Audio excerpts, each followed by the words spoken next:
ഇന്നത്തെ നമ്മുടെ ക്ലാസ്സിൽ നമ്മൾ ടെൻസിനെ എല്ലാം ഒരൊറ്റ സബ്ജക്റ്റും ഒരൊറ്റ വേർബും വെച്ചിട്ട് പഠിക്കാൻ പോവുകയാണ്.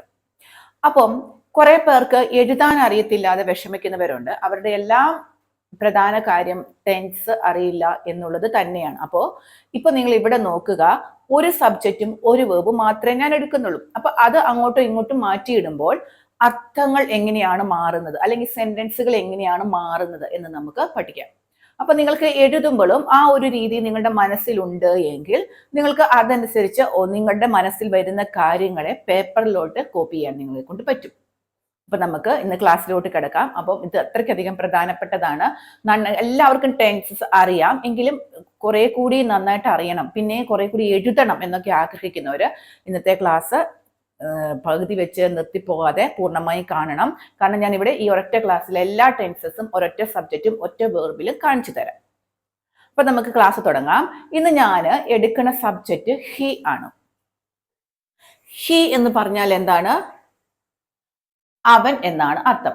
എടുക്കുന്ന വേർബ് റൈറ്റ് ആണ്. WRITE, റൈറ്റ് ആണ് ഇന്ന് എടുക്കുന്ന വേർബ്. അപ്പൊ ഹി എന്ന് പറഞ്ഞാൽ അവൻ, റൈറ്റ് എന്ന് പറഞ്ഞാൽ എഴുതുക. അപ്പൊ റൈറ്റിന്റെ V2 റൈറ്റ്, റോഡ്, റിട്ടൺ ഇതാണെന്ന് നമുക്ക് അറിയാം. അപ്പൊ നമ്മൾ ഇന്ന് ഫസ്റ്റ് സിമ്പിൾ പ്രസന്റ് ടെൻസ് അങ്ങനെ നമുക്ക് നോക്കാം. സിമ്പിൾ പ്രസന്റ് ടെൻസ് നമുക്ക് എങ്ങനെ എഴുതണം? ആദ്യം നമുക്ക് സബ്ജക്റ്റ് വേണം, പിന്നെ എന്ത് വേണം? വേർബിന്റെ ബേസ് ഫോം വേണം. ഹി റൈറ്റ് എന്ന് എഴുതിയാൽ ശരിയാണോ? ശരിയല്ല, അത് നമുക്കറിയാം, തെറ്റാണ്. ഇവിടെ സബ്ജക്റ്റ് ഒരാളേ ഉള്ളൂ. അപ്പൊ അതുകൊണ്ട് ഇവിടെ നമ്മൾ എസ്സിനെ ചേർക്കണം. അത് സിമ്പിൾ പ്രസന്റ് ടെൻസിലെ ഒരു നിയമമാണ്. സബ്ജക്റ്റും വേർബുമാണ് വേണ്ടത്. ഈ സബ്ജക്റ്റിന്റെ വേർബിന്റെ ഇടയിൽ ആരുമില്ല. പക്ഷേ സബ്ജക്റ്റ് ഒരാളെ ഉള്ളൂ എങ്കിൽ സിമ്പിൾ പ്രസന്റ് ടെൻസിൽ വേർബിന്റെ കൂടെ എസ് ചേർക്കണം. അപ്പൊ he write simple present tense എന്ന് പറഞ്ഞാൽ എന്താ? അവൻ, റൈറ്റ് എന്ന് പറഞ്ഞാൽ എഴുതുന്നു. അവൻ എഴുതുന്നു എന്നും അർത്ഥമുണ്ട്. പിന്നെ എന്തുണ്ട്? എഴുതാറുണ്ട് എന്നുമുണ്ട്. അപ്പൊ ഇവരുടെ രണ്ടിന്റെയും ഇടയിൽ എന്തുണ്ട്? ഹെൽപ്പിംഗ് വേർബ് ഒക്കെ ഉണ്ട്. അതിനെക്കുറിച്ച് നമുക്ക് പിന്നീട് പഠിക്കാം. ഇപ്പൊ he write simple present tense ആണ്. എഴുതുന്നു അല്ലെങ്കിൽ എഴുതാറുണ്ട് എന്ന് അർത്ഥമുണ്ട്. ഇനി നമ്മൾ സിമ്പിൾ പാസ്റ്റിലോട്ട് പോവുകയാണ്. സിമ്പിൾ പാസ്റ്റ് എന്ന് പറഞ്ഞാൽ ഏത് സെന്റൻസ് ഏതെങ്കിലും നമുക്കറിയാം, സബ്ജക്റ്റ് ആദ്യം വേണം. ഹി എഴുതി. പാസ്റ്റ് എന്ന് പറഞ്ഞാൽ കഴിഞ്ഞു പോയി എന്നാണ്. അപ്പൊ റൈറ്റിന്റെ പാസ്റ്റ് എന്താണ്? റോട്ട് ആണ്. റൈറ്റിന്റെ പാസ്റ്റ് റോട്ട്. അപ്പൊ ഇവിടെ നമ്മൾ എന്താ കാണിച്ചത്? സബ്ജക്റ്റ് കൊടുത്തു, വേർബിന്റെ V2 കൊടുത്തു. അപ്പൊ ഈ സബ്ജക്റ്റിന്റെയും വേർബ് V2ന്റെയും ഇടയിൽ എന്തില്ല? ഒന്നും ഇല്ല. അപ്പൊ അതെന്തായി? ഹി റോട്ട് എന്ന് പറഞ്ഞാൽ അവൻ എഴുതി. ഞാനിപ്പോ എഴുതി എന്ന് മാത്രമേ എഴുതുന്നുള്ളൂ. അവൻ എന്നുള്ളത് നിങ്ങളുടെ മനസ്സിൽ ഉണ്ടാവണം. അവൻ എഴുതി. മനസ്സിലായോ? ഇനി അപ്പൊ ഇവിടെ എന്താണ്? സബ്ജക്റ്റും V2 മാത്രം, അതിന്റെ ഇടയിൽ ആരുമില്ല. ഇനി simple future tense. Simple future tense നമ്മുടെ സബ്ജക്റ്റ് ഹി തന്നെയാണ്. ഫ്യൂച്ചറിലാണെങ്കിൽ നമുക്കറിയാം ആരുണ്ട്? വിൽ ഉണ്ട്. വിൽ എഴുതി. പിന്നെ എന്താണ്? റോട്ടാണോ? അല്ല, റൈറ്റ് ആണ്. അപ്പോ ഹി വിൽ റൈറ്റ്. അപ്പൊ സിമ്പിൾ ഫ്യൂച്ചർ ടെൻസിന്റെ സ്ട്രക്ചറും നിങ്ങൾക്ക് മനസ്സിലായി. സബ്ജക്റ്റ് കൊടുത്തു, വേർബ് ബേസ് ഫോം V1 കൊടുത്തു. പക്ഷെ അവരുടെ ഇടയിൽ ആരുണ്ട്? വിൽ ഉണ്ട്. അപ്പൊ ഇതെന്തായി? എഴുതും. ഫ്യൂച്ചർ ആണ്, എഴുതും എന്നായി മാറി. ഇത് നിങ്ങളുടെ ബുക്കിലൊന്ന് ഇത് എഴുതി വെക്കുക. അപ്പൊ നിങ്ങൾക്ക് ഈ മാറ്റം മനസ്സിലാവും. എന്താണ്? പ്രസന്റ് സിമ്പിൾ പ്രസന്റ് ടെൻസിലാണെങ്കിൽ എഴുതുന്നു, സിമ്പിൾ പാസ്റ്റ് ടെൻസിലാണെങ്കിൽ എഴുതി, ഫ്യൂച്ചർ ടെൻസ് സിമ്പിൾ ഫ്യൂച്ചർ ടെൻസിലാണെങ്കിൽ എഴുതും എന്നായി മാറി. സിമ്പിൾ പ്രസന്റ് ടെൻസിൽ സബ്ജക്റ്റും വേർബിന്റെ ബേസ് ഫോമും, പാസ്റ്റ് ടെൻസിൽ സബ്ജക്റ്റും V2 ഇവരുടെ ഒന്നും ഇടയിൽ ആരുമില്ല. പക്ഷെ ഫ്യൂച്ചർ ടെൻസിൽ മാത്രം സബ്ജക്റ്റിന്റെയും വേർബിന്റെയും ഇടയിൽ ആരുണ്ട്? വിൽ ഉണ്ട്. അപ്പൊ സബ്ജക്റ്റ് വില്ല്, വേർബ് V1 എഴുതും എന്നായി മാറി. അപ്പൊ ഈ ഒരൊറ്റ വേർബ് തന്നെ എഴുതുന്നു, എഴുതി, എഴുതും എന്ന രീതിയിൽ ആയി മാറി. ഇത് നിങ്ങൾക്ക് ക്ലിയർ ആയല്ലോ? ഇത് നിങ്ങൾ ഒന്നെങ്കിൽ ഇത് എഴുതി വെക്കുക, അല്ലെങ്കിൽ ഇതിന്റെ ഒരു സ്ക്രീൻഷോട്ട് എടുത്ത് വെക്കുക, എങ്ങനെയെങ്കിലും ചെയ്തിട്ട് നിങ്ങൾ ഈ വ്യത്യാസം നിങ്ങളുടെ മനസ്സിൽ എപ്പോഴും കരുതി വെക്കുക. റൈറ്റ്. ഇനി നമുക്ക് കണ്ടിന്യൂസ് ടെൻസ് നോക്കാം. കണ്ടിന്യൂസ് ടെൻസും ഇത് തന്നെ, സബ്ജക്റ്റ് ഇത് തന്നെ, വേർബ് റൈറ്റ് തന്നെ. ഇപ്പൊ ഞാനൊന്ന് മായ്ക്കട്ടെ, എന്നിട്ട് നിങ്ങൾക്ക് പറഞ്ഞുതരാം. അപ്പൊ ഇനി നമ്മൾ കണ്ടിന്യൂസ് ടെൻസിലോട്ട് പോവുകയാണ്. ആദ്യത്തെ കണ്ടിന്യൂസ് ടെൻസ് ആണ് പ്രസന്റ് കണ്ടിന്യൂസ്. അപ്പൊ നമുക്ക് അറിയാം, ഏത് കണ്ടിന്യൂസ് ടെൻസ് ആണെങ്കിലും വേർബ് എങ്ങനെ മാറും? ING ഫോമിലോട്ട് മാറും. ഏതൊരു കണ്ടിന്യൂസ് ആണെങ്കിലും വേർബ് ING ഫോമിലോട്ട് മാറും. അപ്പൊ നമ്മുടെ സബ്ജക്റ്റ് എന്താണ് ഇവിടെ? ഹി ആണ് ഇവിടുത്തെ സബ്ജക്റ്റ്. അപ്പൊ കണ്ടിന്യൂസ് ആണ്, നമുക്കറിയാം ING ഫോമിലോട്ട് മാറുമെന്ന് നമുക്കറിയാം. ING ഫോമിലോട്ട് മാറി. ഹി റൈറ്റിംഗ് എന്ന് എഴുതിയാൽ എന്തായി? പൂർണ്ണമായോ? പൂർണ്ണമായില്ല. അപ്പൊ ഇവരുടെ ഇടയ്ക്ക് ഈസ് വേണം. അപ്പൊ ഹി ഈസ് റൈറ്റിംഗ്. അപ്പൊ നമ്മുടെ എങ്ങനെ വന്നു? ഈസ് എന്ന് പറഞ്ഞാൽ നമുക്കറിയാം ആണ്. അപ്പം അവൻ എഴുതുക ആണ്. എങ്ങനെ മാറി? എഴുതുകയാണ് എന്നായി. എഴുതുകയാണ്. അപ്പം ഈ മലയാള സെന്റൻസിൽ ഈ ആണ് എന്നുള്ളത് അവസാനം വന്നു. പക്ഷെ ഈ ആണ് എന്നുള്ളത് ഇംഗ്ലീഷ് സെന്റൻസിൽ എവിടെ വന്നു? സബ്ജക്റ്റ് കഴിഞ്ഞിട്ട് ഈസ് കൊടുത്ത് നമ്മൾ ആണ് എന്നാക്കി. അപ്പൊ ഹി ഈസ് റൈറ്റിംഗ് എന്ന് പറഞ്ഞാൽ എഴുതുകയാണ്. അപ്പം പ്രസന്റ് കണ്ടിന്യൂസ് ടെൻസിൽ എന്ത് വേണം? സബ്ജക്റ്റ്, പിന്നെ എന്താണ്? ഒന്നെങ്കിൽ ഈസ്, അല്ലെങ്കിൽ ആം, അല്ലെങ്കിൽ ആർ, പിന്നെ എന്താണ്? വെർബ് ING ഫോമിൽ വേണം. അപ്പൊ എഴുതുകയാണ് എന്നായി. ഇനി past continuous he, next is, ആറിന്റെ ഒക്കെ പാസ്റ്റ് എന്താണെന്ന് നമ്മൾ പഠിച്ചു. വാസ് ആണെന്ന് പഠിച്ചു, അല്ലെങ്കിൽ വെയർ ആണെന്ന് പഠിച്ചു. ഹി വാസ് കണ്ടിന്യൂസ് ആണ്. എന്തു വേണം? നമുക്ക് ING ഫോം വേണം. He was writing. വാസ് എന്ന് പറഞ്ഞാൽ ആയിരുന്നു. അപ്പൊ എന്താണ്? അവൻ എഴുതുകയായിരുന്നു എന്നായി മാറി. എഴുതുകയായിരുന്നു. ഇവിടെ ഈ ലാസ്റ്റ് നമ്മൾ കൊടുത്ത ഈ ആയിരുന്നു എന്നുള്ള ഭാഗം മലയാള സെന്റൻസിൽ അവസാനവും ഇംഗ്ലീഷ് സെന്റൻസിൽ എവിടെയും വന്നു? സബ്ജക്റ്റ് കഴിഞ്ഞപടിയും വന്നു. He was writing. എഴുതുകയായിരുന്നു. അപ്പൊ നിങ്ങൾക്ക് മനസ്സിലായി, പാസ്റ്റ് കണ്ടിന്യൂസ് ടെൻസിൽ ആദ്യം subject, again was or were, depends on എന്താണ്? സബ്ജക്റ്റ് പ്ലസ് എന്താണ്? Verb ING form. റൈറ്റ്. ഇനി ഏതാണ്? Future continuous. ഫ്യൂച്ചർ കണ്ടിന്യൂസിലും ഇതേപോലെ സബ്ജക്റ്റ് കൊടുത്തു. ഫ്യൂച്ചറിൽ എന്താണെങ്കിലും ആരുണ്ട്? വിൽ ഉണ്ട് എന്ന് നമുക്ക് കൃത്യമായിട്ടും അറിയാം. വിൽ ബി ഉണ്ട്. BE വെർബ് ING ആണ് റൈറ്റിംഗ്. അപ്പോ ഇതെന്താണ്? എഴുതുക. അവൻ എഴുതുകയായിരിക്കും എന്നായി മാറി. കണ്ടിന്യൂസ് ആണ്, നമുക്ക് ഉറപ്പില്ല, അതുകൊണ്ട് എഴുതുകയായിരിക്കും. അപ്പൊ ആയിരിക്കും എന്ന് പറയാൻ വേണ്ടി നമ്മൾ ഇവിടെ ഉപയോഗിച്ച വാക്കാണ് എന്ത്? Will be. ആയിരിക്കും എന്ന് പറയാൻ നമ്മൾ ഇംഗ്ലീഷിൽ ഉപയോഗിച്ച വാക്കാണ് വിൽ ബി. അതായത് ആയിരിക്കും എന്ന സെന്റൻസിന്റെ അവസാനം വന്നപ്പോൾ ഇംഗ്ലീഷിൽ സബ്ജക്റ്റ് കഴിഞ്ഞപടിയെ വന്നു. He will be writing. അപ്പൊ നിങ്ങൾക്ക് ഇത് മനസ്സിലായല്ലോ? കണ്ടിന്യൂസ് ടെൻസുകൾ മനസ്സിലായി. എഴുതുകയാണ്, എഴുതുകയായിരുന്നു, എഴുതുകയായിരിക്കും. എഴുതുകയാണ് പ്രസന്റ്, ആയിരുന്നു പാസ്റ്റ്, ആയിരിക്കും ഫ്യൂച്ചർ കണ്ടിന്യൂസ് ടെൻസ്. അപ്പൊ നിങ്ങൾക്ക് മനസ്സിലായി, ഏത് കണ്ടിന്യൂസ് ടെൻസ് ആണെങ്കിലും എന്ത് വേണം? വെർബ് ING ഫോമിൽ വേണം. അപ്പൊ ഇത് നിങ്ങൾക്ക് ക്ലിയർ ആയല്ലോ? അപ്പൊ ഈ വ്യത്യാസങ്ങൾ നിങ്ങൾ എഴുതുമ്പോൾ നിങ്ങളുടെ സെന്റൻസുകളിൽ വരണം. എങ്കിൽ മാത്രമേ നിങ്ങൾക്ക് അവിടെ ടെൻസ് ക്ലിയർ ആവുള്ളൂ. അപ്പൊ നിങ്ങൾ അറിഞ്ഞിരിക്കേണ്ട കാര്യം, ഈ ആയിരുന്നു, ആയിരിക്കും ഇതിനൊക്കെ ഉപയോഗിക്കേണ്ട വാക്കുകൾ ഏതാണെന്ന് അറിഞ്ഞിരിക്കണം. ഇനി നമുക്ക് പെർഫെക്റ്റ് ടെൻസിലോട്ട് പോകാം. അപ്പൊ ഇനി നമുക്ക് നോക്കേണ്ടത് പെർഫെക്റ്റ് ടെൻസ് ആണ്. പെർഫെക്റ്റ് ടെൻസ് നമുക്ക് എന്തറിയാം? ആരുണ്ട്?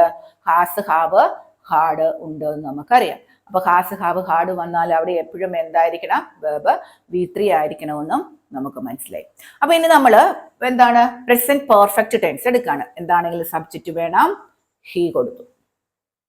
ഹീയുടെ കൂടെ നമുക്കറിയാം ഹാസ് വേണം. പിന്നെ എന്താണ്? വെർബ്. ഹാസ് വന്നാൽ പിന്നെ വെർബ് എന്താണ്? V3 ഫോമിലാണെന്നും നമുക്കറിയാം. അപ്പം ഹി ഹാസ് റിട്ടൺ എന്ന് പറഞ്ഞാൽ ഹാസിന്റെ അർത്ഥം ഉണ്ട്. അവൻ എഴുതിയിട്ട് ഉണ്ട് എന്തെന്നായി മാറും? അവൻ എഴുതിയിട്ടുണ്ട്. എഴുതിയിട്ടുണ്ട് എന്നായി മാറി. അപ്പൊ സ്ട്രക്ചർ എങ്ങനെയാണ്? സബ്ജക്റ്റ് വന്നു, പിന്നെ എന്താണ്? ഒന്നെങ്കിൽ has or have, depend on, എന്തിനെ ഡിപ്പെൻഡ് ചെയ്തിട്ടാണ്? സബ്ജക്റ്റിനെ ഡിപ്പെൻഡ് ചെയ്തിട്ട്. പിന്നെ എന്താണ്? V3 ഫോം കൊടുത്താൽ എന്തായി മാറി? പ്രസന്റ് പെർഫെക്റ്റ്, അതായത് ഹി ഹാസ് റിട്ടൺ, എഴുതിയിട്ടുണ്ട് എന്നായി മാറി. ഹാസിന്റെ അർത്ഥം ഉണ്ട്, അവിടുത്തെ ഉണ്ട് കണ്ടോ, ഇത് അവസാനം വന്നു, ഇവിടെ സബ്ജക്റ്റ് കഴിഞ്ഞ വഴിയെ വന്നു. Next past perfect. ഹി, ഹാസിന്റെ ഹാവിന്റെ പാസ്റ്റ് ഹാഡ് ആണെന്ന് നമുക്കറിയാം. ഹി ഹാഡ് എന്താണെങ്കിലും വേർബ് V3 തന്നെയാണ്, റിട്ടൺ. അപ്പൊ എന്താണ്? ആഡിന്റെ അർത്ഥം ഉണ്ടായിരുന്നു. അപ്പം അവൻ എഴുതിയിട്ടുണ്ടായിരുന്നു എന്ന് വന്നു. എഴുതിയിട്ടുണ്ടായിരുന്നു. അപ്പൊ ഈ ഉണ്ടായിരുന്നു ഇവിടെ വന്നത് എവിടെയാണ്? അവസാനം വന്നു, പക്ഷെ ഇവിടെ സബ്ജക്റ്റ് കഴിഞ്ഞപടിയെ വന്നു. അപ്പൊ എങ്ങനെയാണ്? സബ്ജക്റ്റ് കൊടുത്തു, ഹാർഡ് എല്ലാ സബ്ജക്റ്റിന്റെ കൂടെ നിൽക്കും, പ്ലസ് V3 കൂടെ കൊടുത്തപ്പോ എഴുതിയിട്ടുണ്ടായിരുന്നു എന്നായി മാറി. ഇനി ഫ്യൂച്ചർ പെർഫെക്റ്റിലാണെങ്കിൽ സബ്ജക്റ്റ് വേണം. ഫ്യൂച്ചറിൽ എന്താണെങ്കിലും എന്തുണ്ട്? വിൽ ഉണ്ടെന്ന് നമുക്ക് എല്ലാവർക്കും അറിയാം. എന്താണെങ്കിലും എന്തുണ്ട്? വിൽ ഉണ്ട്. അപ്പോ വിൽ ഹാവ് റിട്ടൺ. ഇവിടെ നിങ്ങൾ ഓർക്കും, ഇവിടെ വിൽ ഹാസ് അല്ലേ വേണ്ടേ, കാരണം ഹി അല്ലേ വന്നേ. അപ്പൊ അതല്ല, വിൽ ഹാസ് എന്നില്ല, വിൽ ഹാവ് എന്ന് മാത്രമേ ഉള്ളൂ. വിൽ ഹാസ് എന്ന് പറഞ്ഞിട്ട് എവിടെയില്ല. ഏത് സബ്ജക്റ്റ് ആണെങ്കിലും എന്താണെങ്കിലും ഫ്യൂച്ചർ പെർഫെക്റ്റ് ആണെങ്കിൽ വിൽ ഹാവ് തന്നെ വേണം, വിൽ ഹാവ്. അപ്പൊ എന്താണ്? ഫ്യൂച്ചർ എപ്പോഴും നമുക്ക് എന്താണ്? സംശയമാണ്. അപ്പൊ എഴുതിയിട്ടുണ്ടാകും, എഴുതിയിട്ടുണ്ടാകും. അപ്പൊ ഉണ്ടാകും എന്ന് പറയാൻ നമുക്ക് ഉപയോഗിക്കേണ്ടത് വിൽ ഹാവ് ആണ്. ഉണ്ടാകും എന്ന് പറയാൻ നമുക്ക് ഉപയോഗിക്കേണ്ടത് വിൽ ഹാവ്. അപ്പൊ നിങ്ങൾക്ക് പെർഫെക്റ്റ് ടെൻസിലെ മനസ്സിലായല്ലോ. എഴുതിയിട്ടുണ്ട്, എഴുതിയിട്ടുണ്ടായിരുന്നു, എഴുതിയിട്ടുണ്ടാകും. മനസ്സിലായല്ലോ. എന്താണ്? Has written, had written, will have written. അപ്പൊ നിങ്ങൾക്ക് ഇത് ഒരു ഓർത്ത് വെക്കുക. ഉണ്ട്, ഹാസ്, ഉണ്ടായിരുന്നു, ഹാഡ്, ഉണ്ടാകും, വിൽ ഹാവ്. അപ്പൊ നിങ്ങൾക്ക് പെർഫെക്റ്റ് ടെൻസിലെ സെന്റൻസുകൾ എങ്ങനെയാ മാറുന്നതെന്ന് മനസ്സിലായല്ലോ. ഇനി നമുക്ക് ഒറ്റ ഒരാളും കൂടെ ഉള്ളൂ. ആരാണ്? Perfect continuous tense. ഇനി നമ്മൾ ഏതാണ്? പെർഫെക്റ്റ് കണ്ടിന്യൂസ് ടെൻസിലോട്ടാണ് പോകുന്നത്. പെർഫെക്റ്റ് കണ്ടിന്യൂസ് ടെൻസിൽ എന്താണ്? കണ്ടിന്യൂസ് ആണ്, വെർബ് ING ആണ്. പെർഫെക്റ്റ് അതിനകത്തുണ്ട്, അപ്പൊ അവിടെ എന്താണെങ്കിലും ഹാസ് ഹാവ് വേണം. പിന്നെ എന്ത് വേണം? ഇനി നമ്മൾ നോക്കുന്നത് പ്രസന്റ് പെർഫെക്റ്റ് കണ്ടിന്യൂസ് ആണ്. പ്രസന്റ് പെർഫെക്റ്റ് കണ്ടിന്യൂസ് ഹി എഴുതി. പിന്നെ നമുക്കറിയാം അവിടെ എന്തു വേണം? പെർഫെക്റ്റ് ആയതുകൊണ്ട് എന്തു വേണം? ഹാസോ ഹാവോ വേണമെന്ന് നമുക്കറിയാം. അപ്പൊ നമ്മൾ അവിടെ ഹാസ് ചേർത്തു. ഹാസ് ചേർത്താൽ പിന്നെ നമുക്കറിയാം എന്താണെങ്കിലും V3 വേണം. പക്ഷെ ഇത് കണ്ടിന്യൂസ് ആണ്. അപ്പൊ നമുക്ക് ഒരിക്കലും ഇവിടെ കൊണ്ടുപോയിട്ട് ഇനി റൈറ്റിംഗ് ING എഴുതണമെങ്കിൽ ഹാസിന്റെ കൂടെ എഴുതാൻ പറ്റത്തില്ല. അതുകൊണ്ട് നമ്മൾ അവിടെ ഹാസ് ബീൻ എന്ത് കൊടുക്കുന്നു? റൈറ്റിംഗ്. ഇടയില്ലാത്തതുകൊണ്ട് ഞാൻ ഇങ്ങോട്ട് എഴുതാണ് ING, writing. He has been writing. എങ്ങനെയാണ്? ഇവിടെ നമ്മൾ കൂട്ടിച്ചേർത്ത കാര്യം എന്താണ്? ഹാസ് ബീൻ റൈറ്റിംഗ് എന്ന് പറഞ്ഞാൽ എന്താണ്? എഴുതി കൊണ്ടിരിക്കുകയാണ്. എഴുതുകയാണ് എന്നല്ല, എഴുതിക്കൊണ്ടിരിക്കുകയാണ്. കൊണ്ടിരിക്കുകയാണ്. അപ്പൊ ഈ കൊണ്ടിരിക്കുകയാണ് എന്ന് പറയാൻ നമ്മൾ ഉപയോഗിച്ചത് എന്താണ്? ഹാസ് ബീൻ ആണ്. കൊണ്ടിരിക്കുകയാണ്, ഹാസ് ബീൻ. അപ്പൊ പ്രസന്റ് പെർഫെക്റ്റ് കണ്ടിന്യൂസ് ടെൻസിൽ സബ്ജക്റ്റ് വേണം. പിന്നെ എന്താണ്? ഹാസ് അല്ലെങ്കിൽ ഹാവ് ബീൻ വേണം. കണ്ടിന്യൂസ് ആയതുകൊണ്ട് വെർബ് ING വേണം. അപ്പൊ കൊണ്ടിരിക്കുകയാണ് എന്ന് പറയാൻ ഹാസ് ബീൻ വേണം. ഇനി പാസ്റ്റ് പെർഫെക്റ്റ് കണ്ടിന്യൂസ് ആണെങ്കിൽ ഹി കൊടുക്കുന്നു. ഹാസിന്റെ ഹാഡ് ആണെന്ന് നമുക്കറിയാം. ബീൻ കൊടുക്കുന്നു, വെർബ് ING കൊടുക്കുന്നു. അപ്പൊ എന്തായി? നിങ്ങൾ തന്നെ പറഞ്ഞു. ഇവിടെ ഹാഡ് ബീൻ ആണ്, എഴുതിക്കൊണ്ടിരിക്കുകയാണ് എന്ന് വന്നു. ഇനി പാസ്റ്റ് പെർഫെക്റ്റ് കണ്ടിന്യൂസ് ടെൻസിൽ എങ്ങനെ വന്നു? എഴുതി കൊണ്ടിരിക്കുകയായിരുന്നു, എഴുതിക്കൊണ്ടിരിക്കുകയായിരുന്നു. ഹാർഡ് എന്ന് പറഞ്ഞാൽ നമുക്കറിയാം പാസ്റ്റ് ആണ് അല്ലെ. കൊണ്ടിരിക്കുകയായിരുന്നു. അപ്പൊ ഈ കൊണ്ടിരിക്കുകയായിരുന്നു എന്ന് പറയാൻ ഹാഡ് ബീൻ, കൊണ്ടിരിക്കുകയായിരുന്നു എന്ന് പറയാൻ ഹാഡ് ബീൻ. ഇങ്ങനെ പറയുമ്പോൾ നിങ്ങൾ ചിരിക്കരുത്, നിങ്ങൾ ഇതിങ്ങനെ ഓർത്ത് വെക്കുക. കൊണ്ടിരിക്കുകയായിരുന്നു, ഹാഡ് ബീൻ. അപ്പൊ എന്താണ് സബ്ജക്റ്റ് ഹാഡ് ബീൻ, പിന്നെ എന്താണ് വെർബ് ing, പാസ്റ്റ് പെർഫെക്റ്റ് കണ്ടിന്യൂസിലാണെങ്കിൽ. അപ്പൊ എഴുതിക്കൊണ്ടിരിക്കുകയായിരുന്നു. ഇനി future perfect continuous, again subject. Future ആയതുകൊണ്ട് വില്ല് വേണമെന്ന് നമുക്കറിയാം. ഈ ഹാസ് ഹാവ് നമുക്ക് ചേർക്കത്തില്ല, നേരത്തെ പറഞ്ഞു ഹാവ് മാത്രമേ ചേർക്കത്തുള്ളൂ എന്ന് പറഞ്ഞു. ഹാവ് വിൽ, ഹാവ് ബീൻ, എന്താണ് writing. Will have been writing, കാരണം ഫ്യൂച്ചർ ആണ്. വിൽ എന്താണെങ്കിലും വേണം, വിൽ ഹാസ് വരില്ല, വിൽ ഹാവേ വരുള്ളൂ. നമുക്കിവിടെ റൈറ്റിംഗ് എഴുതണം, അതുകൊണ്ട് നമ്മൾ എന്ത് ചെയ്തു, ബീൻ എഴുതി. അപ്പൊ ഇനി നമ്മൾ എന്തായി മാറും, എഴുതിക്കൊണ്ടിരിക്കുകയായിരിക്കും. സംശയമാണ്, എഴുതി, ഞാൻ എന്താണ് നോക്കിയത്, കാണുന്നുണ്ടോ എന്നാണ് നോക്കിയത്. എഴുതിക്കൊണ്ടിരിക്കുകയായിരിക്കും. അപ്പൊ കൊണ്ടിരിക്കുകയായിരിക്കും, കൊണ്ടിരിക്കുകയായിരിക്കും എന്ന് പറയാൻ വിൽ ഹാവ് ബീൻ ആണ് ഉപയോഗിക്കേണ്ടത്. അപ്പൊ എങ്ങനെയാണ്, സബ്ജക്റ്റ് വിൽ ഹാവ് ബീൻ,